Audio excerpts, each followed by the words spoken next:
Hey guys, welcome to this first video on Python programming. This video is going to cover setting up and installing Python, as well as learning a few basic commands. So first, let's install Python. To do this, I've opened up a terminal, as you can see, and then I'm going to type sudo apt-get update, which is going to make sure I have the most up-to-date version of each of the packages.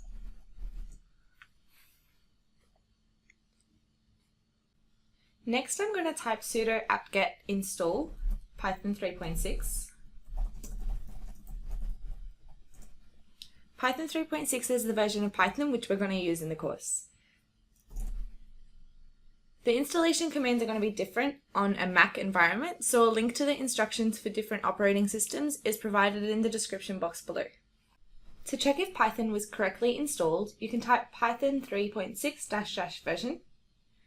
So the fact that it's showing me Python 3.6.7 means that Python was correctly installed. Great, so now we've set up our environment and we're ready to start coding in Python. So a bit of background first. Python is an interpreted programming language with dynamic typing. Unlike C, which we compile into machine code, Python commands are executed in order from top to bottom, where each command is executed one at a time.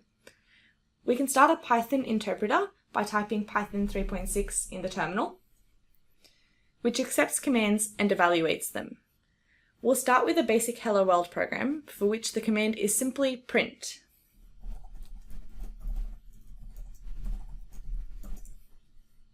Great. Next, we'll introduce variables in Python.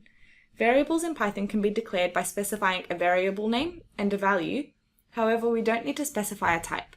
For example, I can do x equals 5 to declare an int, y equals 10.5 to declare a float, or z as a string.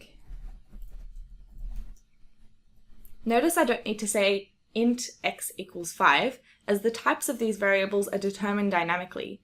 So our basic data types include ints, floats, and strings. However, the type of the variable is determined at runtime. You can perform arithmetic operations with variables like you can do in C. Here's some examples. So say I have a equals 30 and b equals 15. I can do some arithmetic expressions. So I can make c the result of a plus b and d the result of a divided by b. We can also print variables using the same print command we saw earlier. So print c prints out the value of the variable c, which is a plus b, and print d prints out the value of the variable d.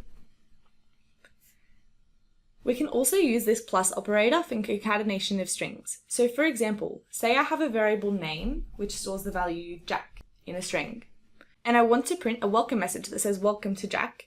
I can add two strings together like so. Welcome.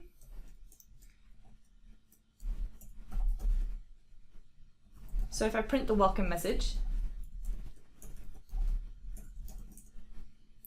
it says welcome Jack since it's added these two strings together.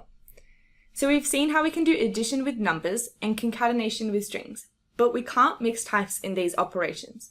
Python is a strongly typed language. In a strongly typed language, variables can't be treated as an unrelated type, and conversion to another type needs to be done explicitly. For example, if I try to add a string to an integer,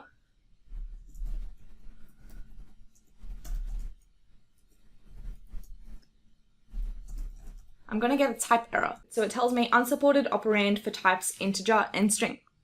To allow this addition, I need to cast the string to a number, like so. So this int cast turns the string 11 into the integer 11. Finally, let's take a look at how we can print variables in Python.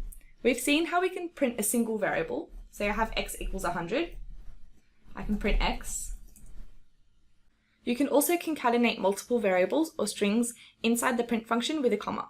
For example, if I have age as a variable, 31, I can print that I am 31 years old using the comma concatenator in the print function. So print I am, and then the age variable, and then years old. Notice that this adds a space between each string or variable. So I didn't put a space between the I am string and age, but it was added using the print function. A more customizable way of printing variables is to use a string formatter. This allows you to put any number of placeholders in a string and pass variables into these placeholders using the format method. Let's try an example of this.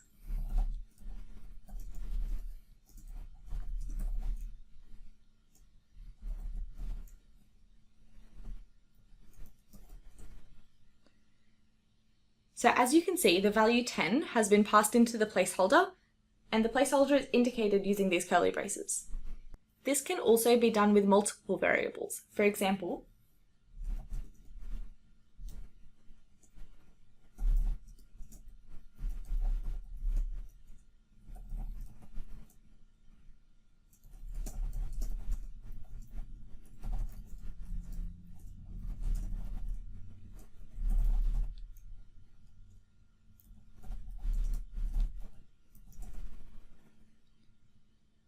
as you can see here, the string Anna in the variable name was passed in for the first placeholder, and then the age variable was passed into the second placeholder, printing the full sentence. So that's all for our Python introduction. Thanks for watching.